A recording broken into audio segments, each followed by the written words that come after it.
Right, I'm in Inverness, capital of the Highlands. With me, Davy the Ghost. You do, amongst other things, ghost tours around Inverness. What else is it to do when you're dead? Well, how long have you been dead? 174 years. That's quite a long time. And still haunting? Visiting. Well, that's what it's all about. So, come on, tell us all about it. What have you got? It's steeped in it, isn't it? I mean, the Highlands... Well, Inverness, the hub of the Highlands, the mysterious place, the Great Fault. Yeah. The most haunted town in Britain. In Britain? In Britain. Really? And I can say that quite safely, because we've got at least 6 or 7 active ghosts at the moment, seen by many people.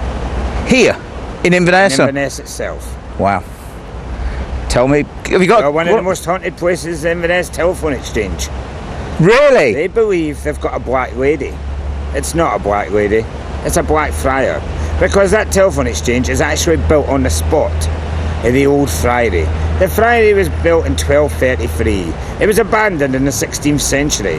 Now on the top floor of the new telephone exchange, when I say new, it's 50 years old. Right. But on the top floor, seen by many, many people, is what they think is an old woman just wandering along, and she disappears. Yep. I'm perfectly sure that that is actually one of the old friars caught in the watchtower. Yes. And he's been seen by many, many people. Is he, what colour habit is he wearing? Black. Black. So probably Dominican or something like that. Well, Dominican, but black friars were of variations. Yeah. Well, it's Amazing. an interesting spot, because if you go there at the back here, Inverness Council, being Inverness Council, put a plaque up to tell you that's where the grey friars were. But They are. They were black friars. That's a good one. So now this over here, a marvellous view down the Black River Isle. Ness. Well, the River Ness, the Black Isle. And the name Black Isle is said to come from the witchcraft. Right. Now, Scotland had a shocking history of witchcraft. I know, you used to burn them as well, not hang them, didn't you? There was nothing beats a good barbecue. And some of them were actually cooked on the Black Isle in the 17th century. Really? And that's where people believe the name comes from. Black Isle, black magic. Of course, yeah. And the Ness? I'll give you a story about the Ness. Yes, please. Behind me is the River Ness. Now the River Ness is famous because that's the very first... I'll let you hold that. That's Thank you the very very much. first place Yes. the Loch Ness Monster was ever seen. In the river? In the river. In the year 563, St. Columba came to Scotland to bring Christianity. Columba was a warrior. He'd go about converting people, and if he didn't convert, he killed them. So most people decided to convert. And when he came to Inverness in 565, he came to the River Ness, and he was just about to get in the water and swim to the other side when one of the locals came running out and said to him, "Hey boy, you got in that water and a dirty great beast will come up and eat you." Well, Columba was a brave man, so he sent another man in the water, and he told him to swim to the other side. Well, sure enough, as the man got halfway across the water, up rose this huge monster. Well, Columba ran forward, held up his crucifix, and he said, "Go away, you nasty beast." And it did go away, but it didn't go very far. It went 4 miles up the river to Loch Ness, and it's been there for the last 1,500 years, so it's due its pension shortly. However, the people of Inverness had a much better use for the River Ness, because Scotland had the worst history in the whole of Europe for witchcraft and demonology. In fact, between 1479 and 1722, we burnt 17,000 witches. That's a lot of people. Now in those days, if someone accused you of being a witch, you're a witch! You had to prove your innocence. Either way, you lost. Now they would take you down to the river, and they would tie this thumb to that toe, vice versa, pick you up and throw you right into the deepest part. And if you drowned, sorry, you're innocent, go home. However, if you floated, you were guilty, and you'd be taken away and burnt. A very fair system. Now in those days there wasn't any central heating, so the women wore lots of clothes and large skirts. Yep. And when they were thrown in the water, there's something created an air pocket, and it would pop right back up. Well, the first thing that would happen there was the husband would run forward with a large pole, and he would hold his wife under the water till she drowned. The reason for that was simple. As I said, if she floated, she was guilty, and he'd be an associate to witchcraft, and he'd be burnt, and he wasn't going to have that, was he? Wow. Now, Didn't know that. do you know what they actually did with the witches? Well, let me just give you an example of one family. In 1595, they brought the Balfour family from the Orkney Isles down here, and they tortured them for the crimes of witchcraft. the youngest member of the family, the daughter, who was just 7 years old, had the pennywinks applied, the thumb screws, and the thumb screws were always based here, at the base of the nail, thus being the most sensitive part. And then they were tightened, and tightened, and tightened, until the thumb exploded. The brother was placed to the boot. The boot was placed round the calf of the leg at such an angle, when large wedges were driven in, the foot would crush, the blood would spurt out, not only the blood, the very bone marrow itself. The mother was placed to the vice. With the vice, the hands were tied round the back at such an angle. When she was hoisted to the ceiling, the shoulders were dislocated, then large weights were tied round her ankles, and she was left hanging like that for 2 days and 2 nights. The father was pressed to death. With pressing, you were tied very tightly to a rack. A board was placed on the chest, and weights were added one at a time, so each foot would crack, until the final weight was added, and the entire rib cage would collapse inwardly, piercing the very body organs themselves. And this was only one family. Other than that, witchcraft, not a problem. So basically, Davey, that's one of the reasons that you've got so many ghosts. You've got so many tormented souls, basically. Well, yeah? I don't know if they're tormented souls. They could keep me quite happy in their hauntings. Well, true. Now look, you do these throughout the year, I presume? Tours around... 365 days a year. Really? Ghosts don't get a day off. And how can they, if people want to come, because they will want to come on one of your ghost walks, I can assure you, when they've heard this, how can they get in touch? Well, Tourist information? They can phone me, they can go to the Tourist Information Centre, or they can phone me and book, or they can email me. Being a ghost, unfortunately, I've had to start hunting the net. Of course. Davey, it's been an absolute pleasure. Thank you so much for telling me just a few of the stories that you feature on the walk. Yeah. And I don't know whether I can grasp your hand being a ghost. You can. Or will I go through you? Will it? Yeah. All right, well, thanks ever so much. But don't have any nightmares, will you? I won't.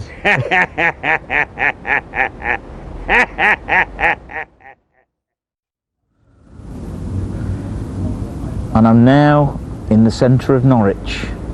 With me, Dave, Ghostly Dave, as they've nicknamed you in the newspapers, yeah? And of course you do the infamous, the famous Norwich Ghost Walk. That's right. And it starts and finishes here? Yep, at the Adam and Eve. And I presume there's a reason for that. There is. The Adam and Eve is the most haunted pub in the city. Right. Haunted by a guy by the name of Lord Sheffield. Yes. Now, if you know your history, you'll know that shortly before Henry VIII died, he passed a law which stopped the local people from grazing their cattle on common land. Not too popular, as you can imagine. Yep. There's riots up and down the country. And the biggest riot of all in the entire country took place here in Norwich. Really? By a guy by the name of Robert Kett, who, believe it or not, was a landowner himself. But anyway, he marched into Norwich to overthrow the law, and a lot of people think he marched to Norwich to actually bring down the king. All right. The king sent an army led by Lord Sheffield to throw Robert Kett back out of the city. They met just on this road here. You imagine Lord Sheffield and his army in one direction, Robert Kett and his men in the opposite. Right. A battle broke out, and during the course of the battle, Lord Sheffield realised he was going to lose it. So he did the only thing he could think of, took off his helmet, revealed his identity, thinking he'd be taken a famous hostage. Bit unfortunate, there's a guy, a butcher by the name of Folks, and he decided he'd rather have a famous scalp than a famous hostage. And with his meat cleaver, he hacked Lord Sheffield across the side of the neck. Sheffield fell dying to the floor just on the corner there. The rest of the king's men fled. Robert Kett and his army went back to the hills. King's men came back, picked up their leader, who was barely alive, carried him into the Adam and Eve. That's where he died. In this, so this was here, all those... Pub. Yeah, this pub has been here for 1249 it was built. Oldest pub My in the city. goodness.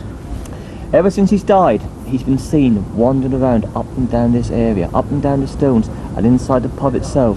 If you ask the landlord, or ask the young girls who work behind the bar, they'll all tell you at one time or another, walking up the stairs, maybe carrying a box of crisps, crate of ale, somebody runs their finger through their hair.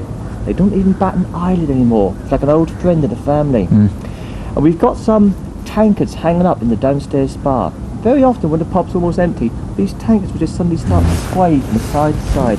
No wind, no doors open, but they just sway. And if you stop them, they start swaying again.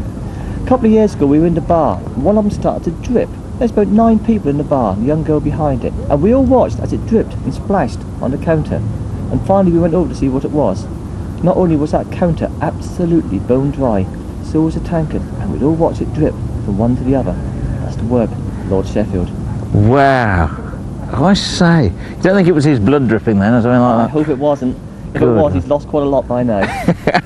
So it's an ideal place, of course, to start the walks from. Of course it is, yeah. Yeah. But you've got somewhere else that you can take us, show us something I of. can take you and show you the young lady we call the saddest ghost in the city. She's also known as the Lady in Grey, and she has a very, very sad story to tell. Really? Shall we go and have a look? That's why not. Great, thank you.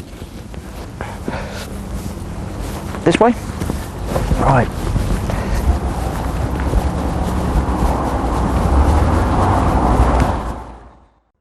Right, now, I presume on the left of me here, Norwich Cathedral. Cathedral, yeah. Yeah, and this, I've never seen anything like building, isn't it? It's called Toonland Alley. Yeah, Toonland Alley. In fact, even the locals don't know this exists, though. People we bring down here who've lived in Norwich all their lives say, never knew this alleyway was here. Yes, I get It would similar. just walk straight past it. It's amazing. It's a lovely house. And, isn't it? but, how old is it? 1549, and by coincidence, it's the very house that Lord Sheffield stayed in the night before he went on to be killed by Robert Kett. Good grief. Yeah, the very house. Absolutely amazing. And another church here, of course. Yeah, this is the church. This is where we used to have a rather swift punishment for our looters, the plague victims. If you were caught looting the victim of a plague, if you were caught looting a plague victim, you were taken to this church, taken to the top of the battlements. You had your hands tied behind your back, your legs tied together, and then you were dropped head first to land just in front of those wooden doors. Oh, lovely. Lovely, wasn't it? And you then were thrown- buried in the pit plague pit there. with the rest of them. Fantastic. Oh, I say. Now, have you got something else for me? You have, haven't you? I know you And have. I can tell you the story about Sarah, Right. the saddest ghost in the city. She's also known as the Lady in Grey. Now, as you may know, when we used to have the plague visit the city, so if everybody in the house had died from the plague, the bailiffs would come along and lock the doors, bolt all the doors, cover all the windows, put big red crosses all over the paintwork and leave the dead bodies inside. Yeah. That was so that they wouldn't spread the plague any further. Well, we had a really bad plague in Norwich, 1578, brought to the city by Queen Elizabeth I. Right. Sure enough, everybody in this house had died of the plague. Right. So they thought. Along came the bailiffs, covered over all these windows, bolted all the doors, big red crosses everywhere, went away for 5 or 6 weeks. Yep. When they came back 5 or 6 weeks later, they found something rather awful. The young girl who had lived in this house with her parents and servants had in fact been alive when they locked her inside. Now just imagine how she must have felt when she woke up to find herself in a house locked and bolted from the outside, all the windows boarded over, a house with nothing to eat, nothing to drink, no food or water. She must have known she was going to die. Yeah. Sure enough she did. The way she died was rather horrific. When they came back, the bailiffs, and dragged all the bodies out, they found unusual marks on the legs of the mother, the father, teeth marks. But not teeth marks made by the rats that used to run through these houses. These were human teeth marks. When they examined the rest of the bodies, they found bits and pieces of dead flesh jammed in the throat of the young girl we now call the Lady in Grey. She'd actually choked to death trying to eat the flesh of her own parents' legs. That's why we say she is the saddest ghost in the city, and why very often she can still be seen wandering all around Augustine Stewart House, up and down this alleyway, and even the vicar of the church here has told me through the church itself, through one door and out the other. What a sad lady. What a story. And of course, lots and lots more stories on the Norwich Ghost Lots Walk. of stories. We have so many stories, we do 2 different walks during the course of the week. We can't get them all in on one night. Really? Yeah. And when do you do them, Dave? We do the walks, we start in May, the first bank holiday in May. We go right through to the end of September.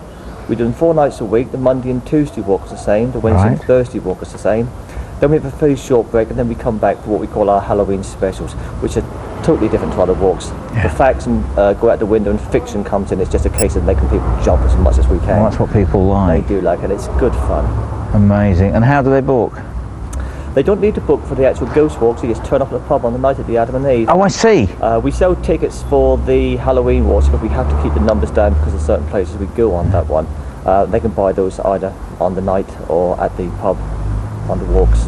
Fantastic. Dave, it's been a privilege to wander around a city as ancient as this. I've never seen anything like it. I'm absolutely gobsmacked that there's so many old buildings left. Yeah, and all got a story. Yeah, thank you very much indeed. You're welcome. Thanks for joining us. Thanks.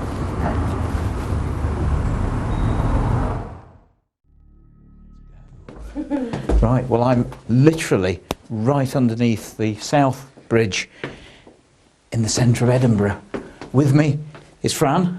Hello. Fran, you are historian, storyteller, assistant director for Mercat Tours. That's right, yes, I am indeed, and I've been down here many, many times before, so... Well, this is my first time, so I'll be gentle with you. thank you very much. This is really quite something. I've never seen anything quite like it before. It's very atmospheric, isn't What is it? it?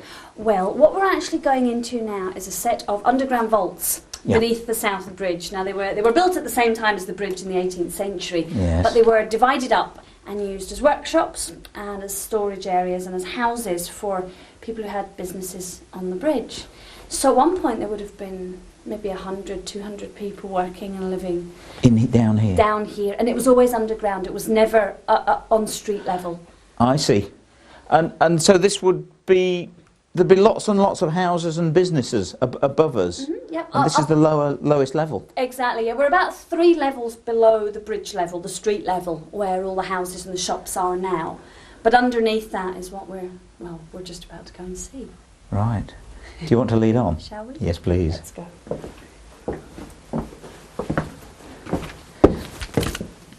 It's so extensive. Bit of a rabbit warren, isn't it? Just a bit, yeah. I would imagine that you wouldn't send people down here on their own because they'd Good Lord, no. quite easily We've always get told lost. you to never wander off alone.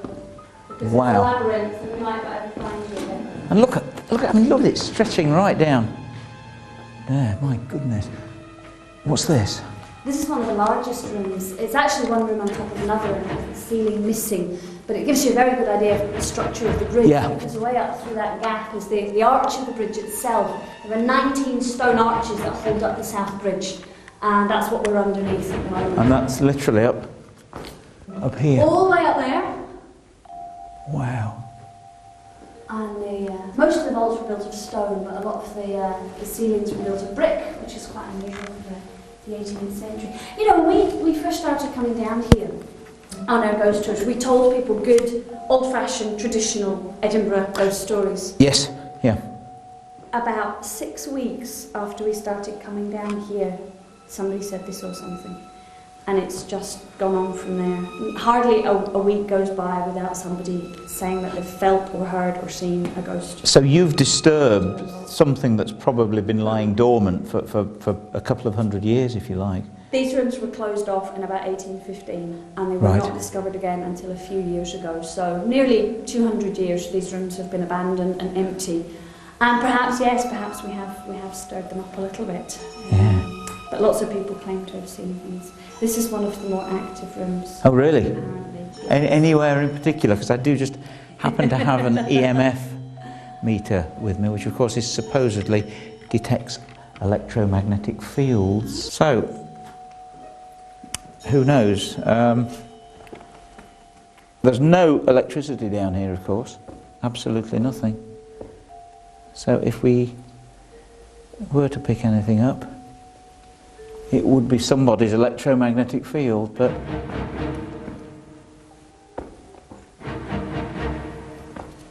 I think he's out. I don't think he's here today. But of course you must remember that ghosts don't appear to audiences. They don't perform on demand, do they? No, No. very much so. But we'll try elsewhere. I think we should. You might like to try in that corner over there. Okay. See what happens. I've never seen one of these before. So. It's an electromagnetic field detector.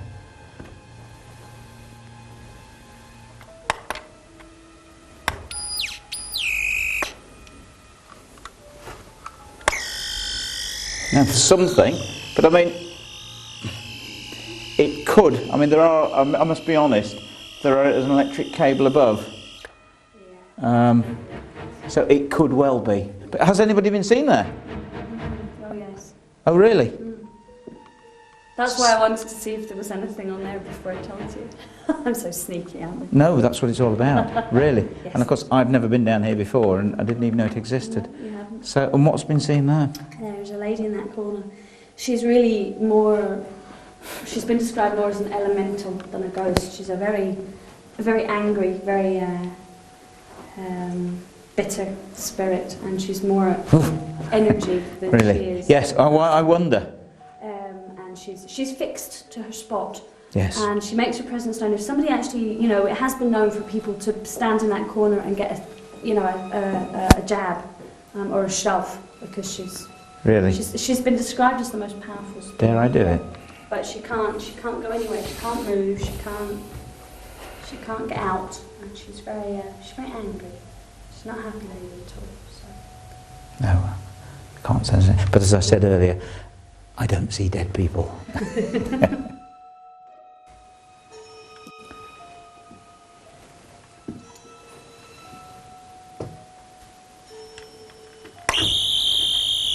Excuse me. Got something? Well, there looks like seems to be a pit or a hole of some sort. No. Wow. Well, there's no electric power cables in here at all. There's no electric light in this room. There's no power source nearby. Can't see any cables. There's a candle, then it won't be that. Yeah. Is this a haunted room or? Yes, people do claim to have seen things in here, and this was, we think, a caretaker or a security guard's room. Right. But quite a lot of people claim to have felt or seen. But I mean, there's a distinct sort of hole or Yes, there is. Yes, we think that the person who worked here had a midden. Which is a rubbish tip, of course. A rubbish pit, I presume. Is that right? Exactly. Yeah, we found bits of broken bone and broken pot and just scraps and bits and pieces of.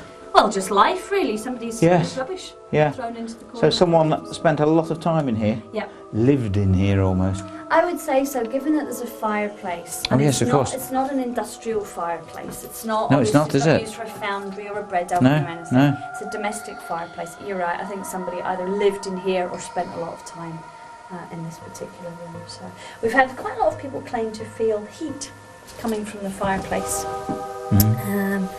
And some people have felt it quite strongly to the point where they've had to move away from the fire because it's burning their leg. Yeah. There's also, well, I would be lying if I said lots of people have seen the guard. I think about 2 or 3 people claim to have seen a man, but a lot of people claim to have seen his little friend. Really? He has a companion, 4 legs and a tail, who runs around the vaults going woof. Oh, a ghost of a dog. It's a very friendly dog. It's not very. If it's a guard dog, it's not a very good guard dog. Really? He's very affectionate. We think it's just a friend, a companion, a pet. But he runs around the vaults. But we think he belongs in here. But he does run about all over the place. If you do feel something very brush past your feet, leg, it's him, is it? Give it a pat. Yes. I will do just that. Yeah. But I hope maybe it's him sitting in the corner. I don't. Could be, couldn't it? Amazing that was. No, Right. quite strange. And to the left? Yes. You lose your sense of direction. I know, that's exactly. Well, it's so big, it's so extensive Disorientated. that I sort of, you'd soon get yourself lost down here, wouldn't you? We're standing in the centre of Edinburgh. This is the Mercat Cross. I've heard a lot about it. It's obviously to do with executions and beheadings. But Fran, can you tell me more about it? Indeed. The company that I work for is called Mercat Tours because we start all our tours at the Mercat Cross. It's really the traditional heart of the old city of Edinburgh. We're standing right in the middle of the old town. Yeah. One of the theories as to why Edinburgh has so many ghosts is that it has so many old buildings still standing.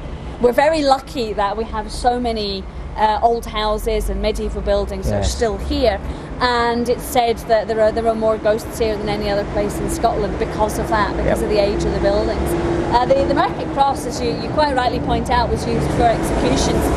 It was the marketplace. Yes. Mercat means the market. Yeah. This is where merchants traded. It's also where they made proclamations. From the top of the cross there, the heralds would come along and announce the news.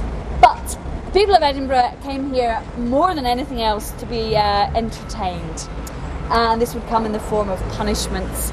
For example, if you were a merchant and you'd given somebody the wrong change, you'd given them, short-changed them, your hand would be taken and it would be nailed to the door of the Mercat Cross. Right. And you'd have to stand there for half an hour or the morning or 2 days, or however long your punishment happens to be. We also have a story that we tell here, which involves a whip. A cat o' nine tails, to be exact. Yes. And we reenact a punishment at the Market Cross that happened to 2 Englishmen in the 17th century. It's a very nasty story, but you have to come out late at night to hear that one. Of course. It's a bit scary. But my favourite one was the one called the Branks, which was a big metal brace that fitted over the head with a spike that went into your mouth. And it was reserved for nagging women. Oh yes, and we have a scold's bridle in It's England. very similar to the scold's bridle, that's right. Or if women were gossiping about their friends, then they would put them in the bridle as well. And the main, if you were obviously an ordinary peasant, all sorts of tortures and executions, but if you're a member of the nobility, you were granted the gift of having your head chopped off. And this was done by the maiden, which was it's like a guillotine, but it had a flat blade. So it usually took about 2 or 3 goes before they finally managed to sever those final different So they'd have to, would it be sort of hoisted similar to a guillotine, dropped, and then dropped again, and then dropped again to make... Until eventually the head would be hacked off. Goodness. It was unbelievably brutal. Yes, indeed. Yeah. So it's no wonder that there's so many tormented souls, I would imagine, wandering around this area. Exactly, yeah. Amazing. That is super. Thank you.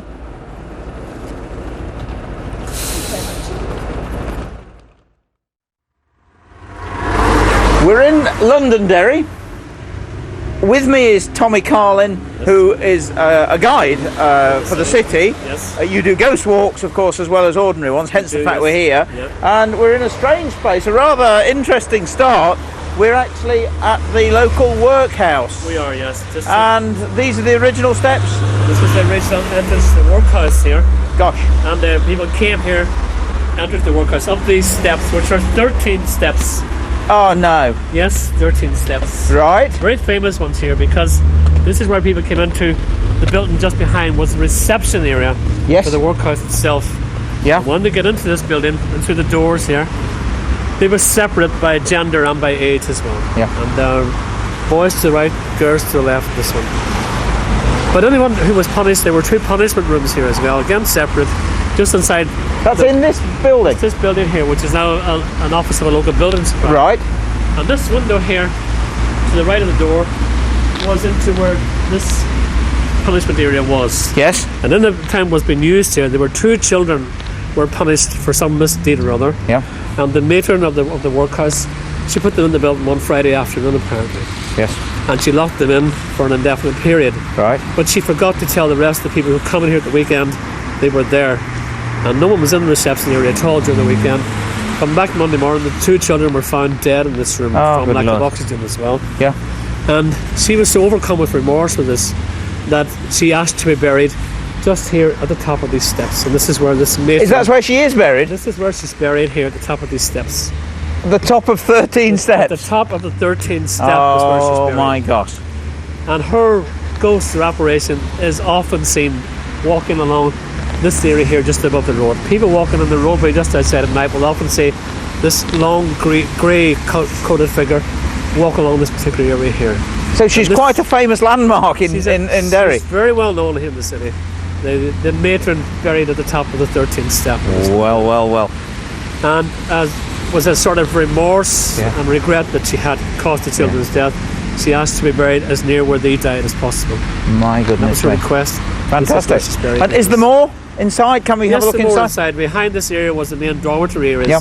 The top floor of that, we'll go and have a look at that. Oh yes. That's where the children's dormitory was, and again related to the 2 children who died. Fine. Here in this. Lead on. Okay, just around the corner.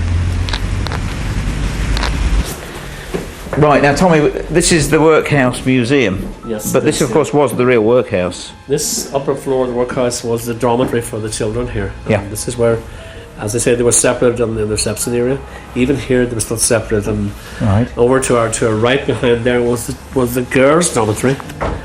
Yep. And then over behind this here, through this door and the staircase, was the boys' dormitory, and even then there's still separate staircases up to here. So really? So they were completely segregated? Completely segregated. All the time? Or? All the time, completely segregated. Yeah.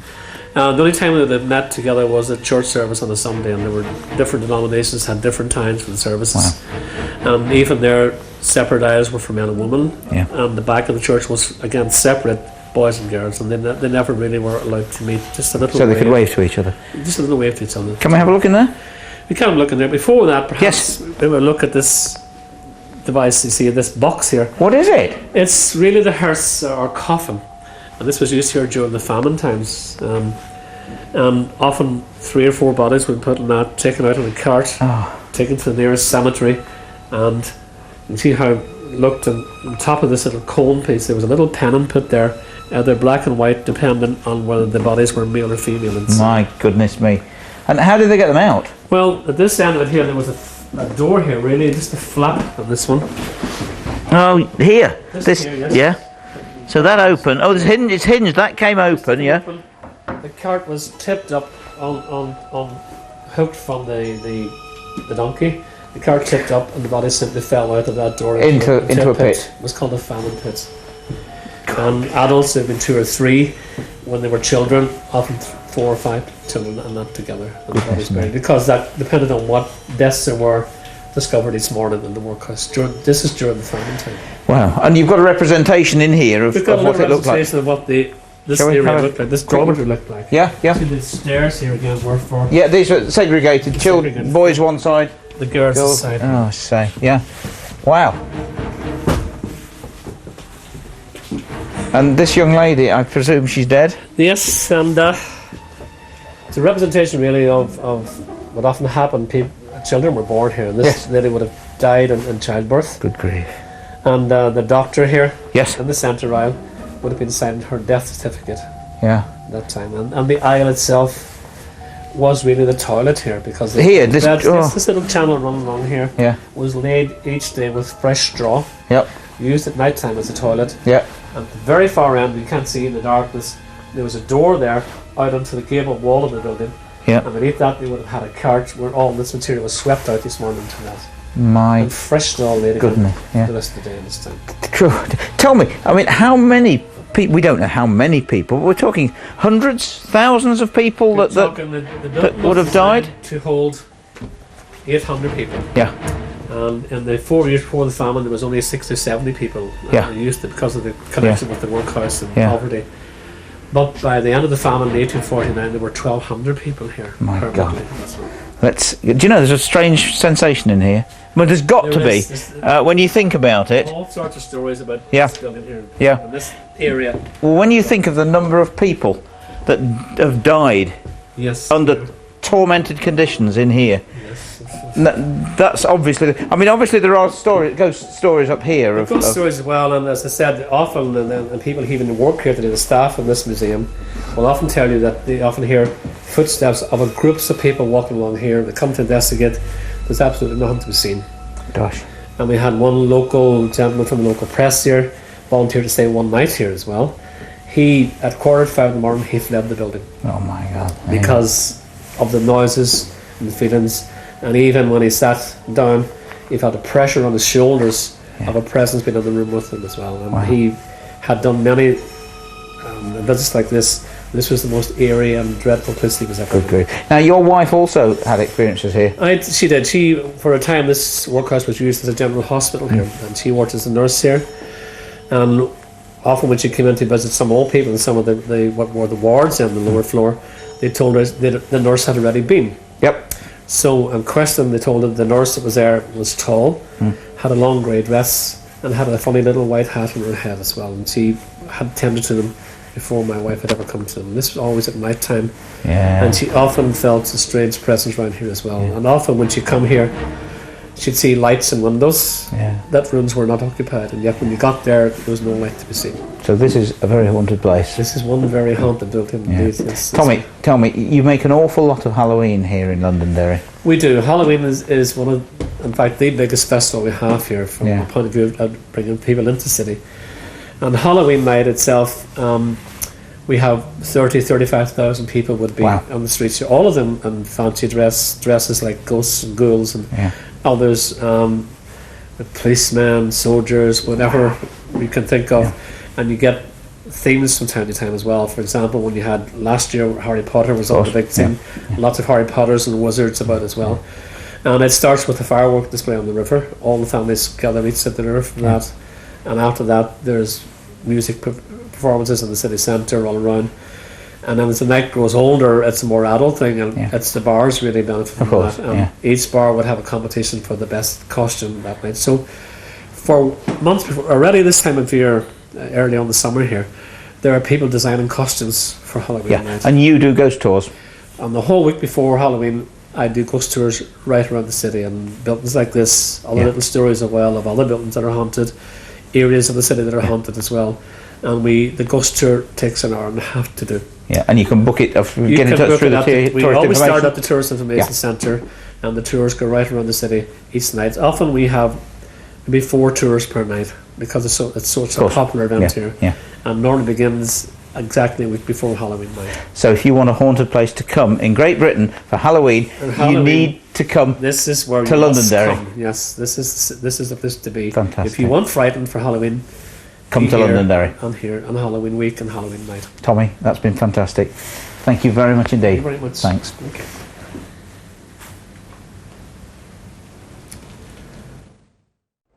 Now, we're in Tenby, at the seaside. Most magnificent place. Haven't been here since 1975. Strangely enough, the year that Marion Davies also came to Tenby. That's right. And you're here to tell me some ghostly stories, because you do ghost walks. Indeed. So, anything juicy for us? Anything interesting? Well, I think probably one of the most common stories, and I find it recurs time and time again, is the story of the corpse candle, which is basically an omen of death. And I mean, there are all sorts of omens of death around Wales. There was the Tolaeth, which was the voice of death, or the knocking sound. Yes. Cyharaeth, which was a moaning, groaning banshee. The Deryn, of course, was the bird of death, and it could really be any bird, really. But the Canwyll corph, the corpse candle, I think has been seen so many times around here. And one particular story relates to a school teacher who apparently was in lodgings just outside Tenby. And one night she awoke, saw the corpse candle in her room, screamed, brought the whole household running to her aid. And by that time it had disappeared. However, some 6 weeks later, her landlady, who was a strong young woman who was in perfect health originally, she died.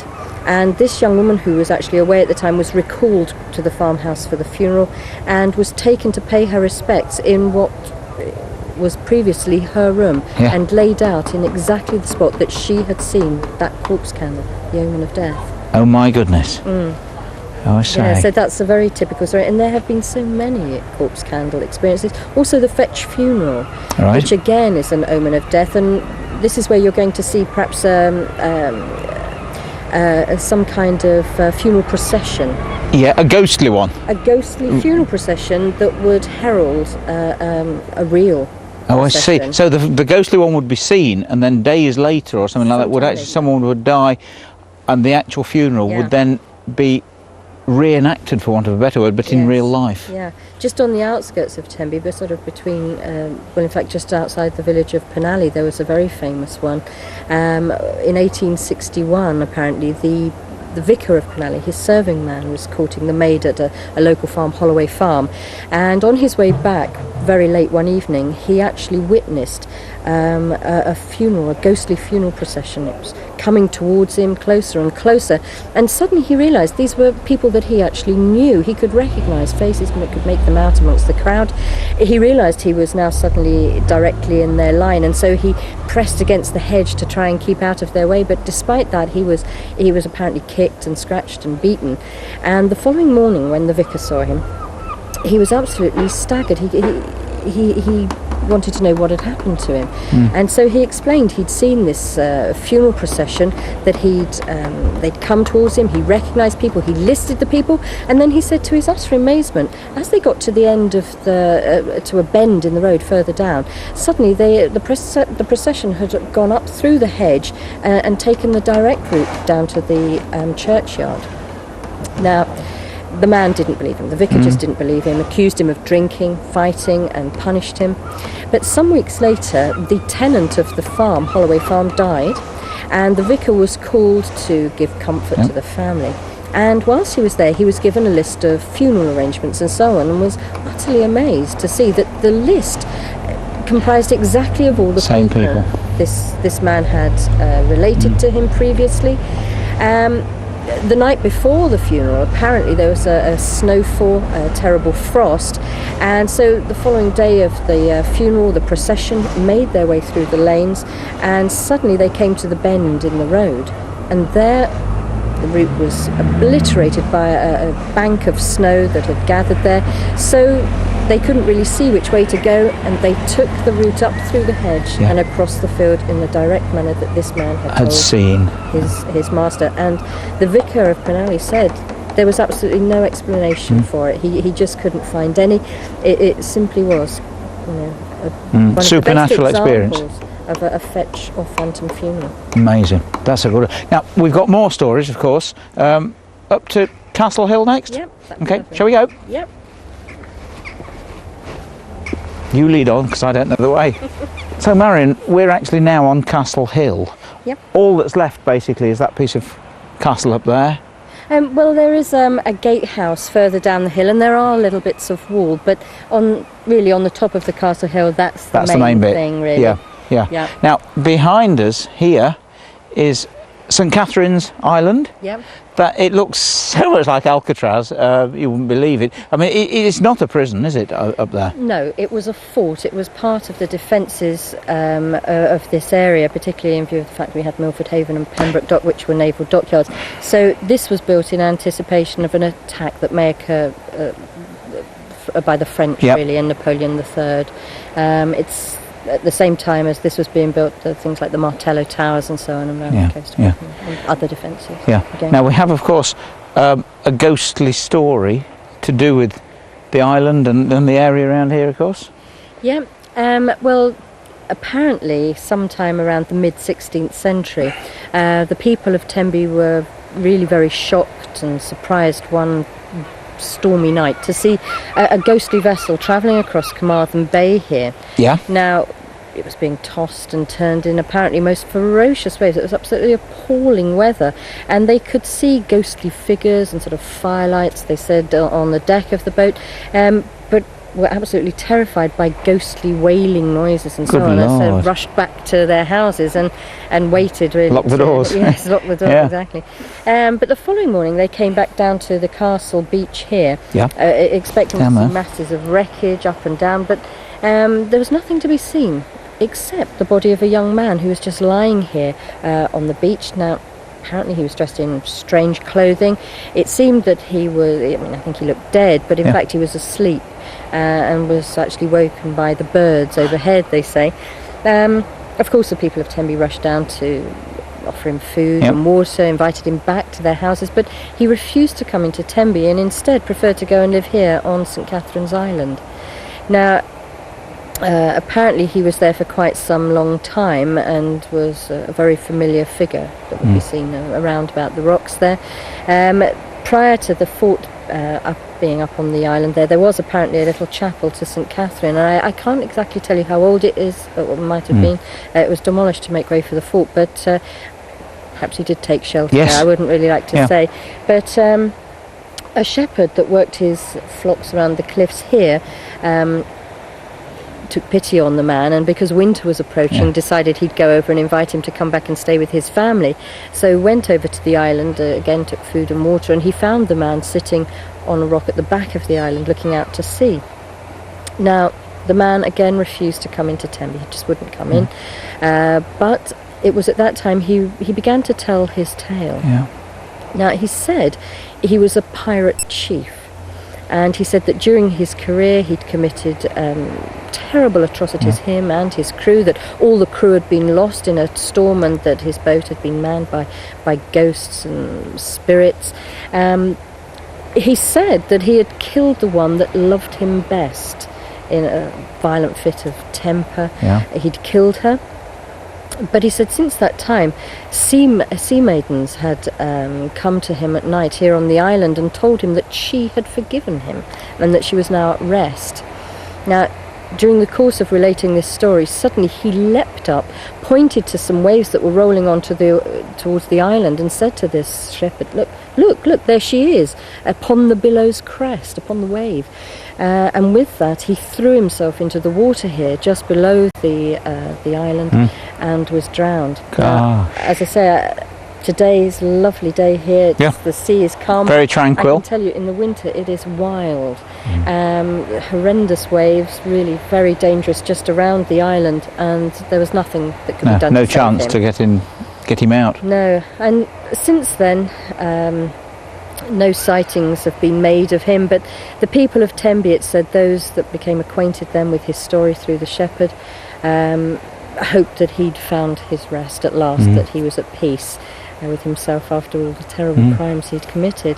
Now, I will tell you that in fact this area was very much troubled by the activities of the Barbary corsairs, who were pirates who came from North Africa, and it may well be the case that this was actually a Barbary corsair that was down on his luck in a most desperate way.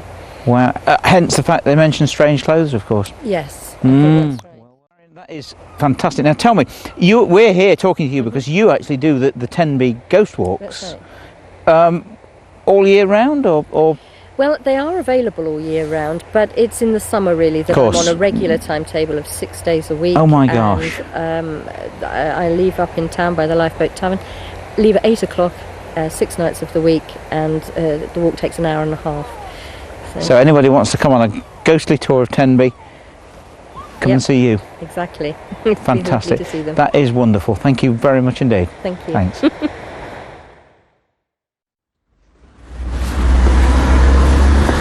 Ian, I recognise you. And it wasn't that long ago that we met at Penzance, was it? 2 weeks, end of February. Yeah, no wonder I recognise. Yeah. Now, tell me, you have your finger in lots of ghostly pies. I'm right, yeah? Yes, I do a lot of things. You do, obviously, the ghost walk here.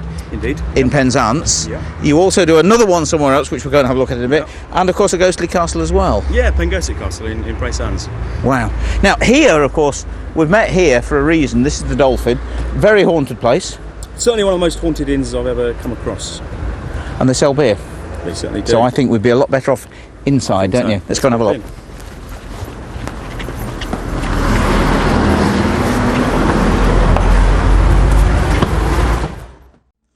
So, Ian, we're inside the Dolphin, one of the many haunted rooms. I mean, it's one of the most haunted inns, is it not, in the area? I believe so. I mean, the problem with pubs, often they claim to be haunted, and often there's no real evidence that they are. You know, they sell a good few pints from it. It brings customers, doesn't it? Oh, absolutely. A good story is going to sell a few pints. It's always a good publicity thing.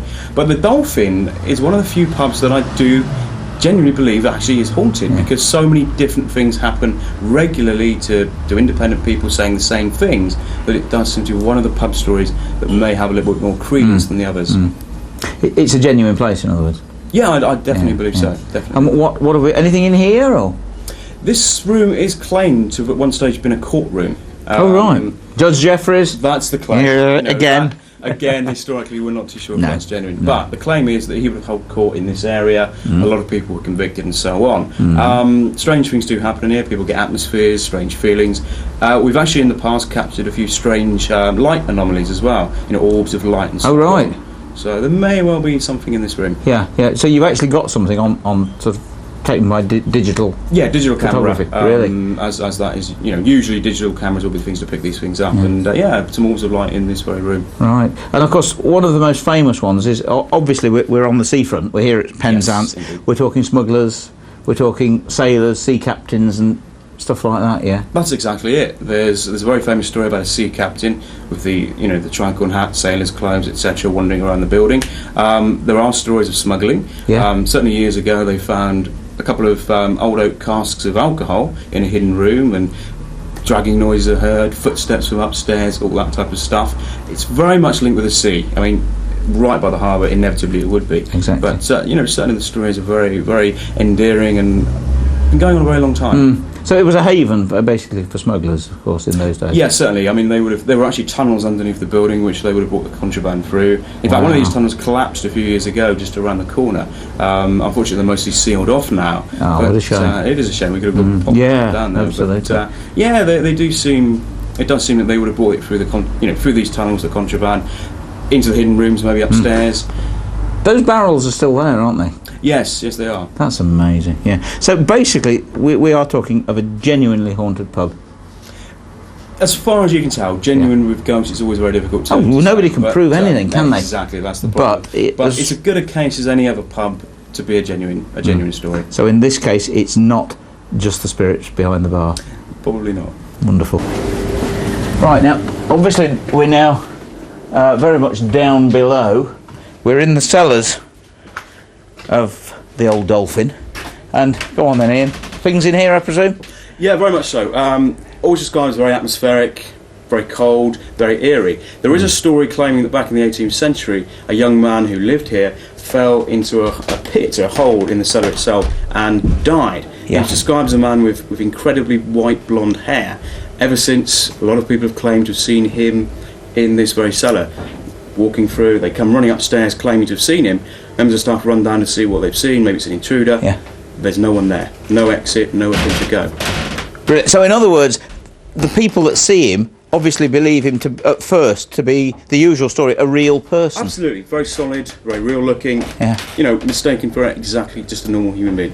And then he does something strange. I mean, does he vanish through the wall, or does he just disappear? What tends to happen is people immediately, often they've only just been employed here, they've seen him, they run up to explain that there's an intruder, someone they don't recognise, find out who he is, and by the time they've come down, he's disappeared. And they always comment and they always say he's got this incredibly white blonde hair. Yeah, so it's the same person every time. It would seem to be, yeah. The description seems to be the same, each and every occasion. Crikey. And of course, lots and lots of ghostly footsteps.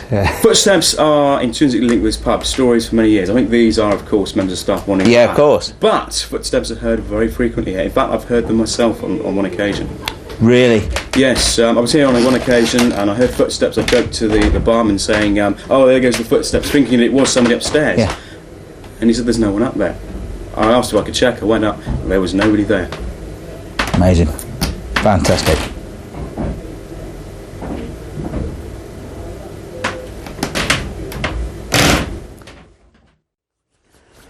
Right, Ian, no ghostly video, certainly of any county, will be complete without a good graveyard story. Of course not, no. And I presume that's why we're here. Exactly, this place has a very endearing, very long-standing ghost story related to it. Must say, just before we start, I have never been in an English graveyard with palm trees before. I don't think there's too many others around, to be honest with you. Amazing. Anyway, sorry, on with the story. Yeah, well, firstly, I'd just like to mention that you are standing on a cholera grave, cholera pit. Thank you.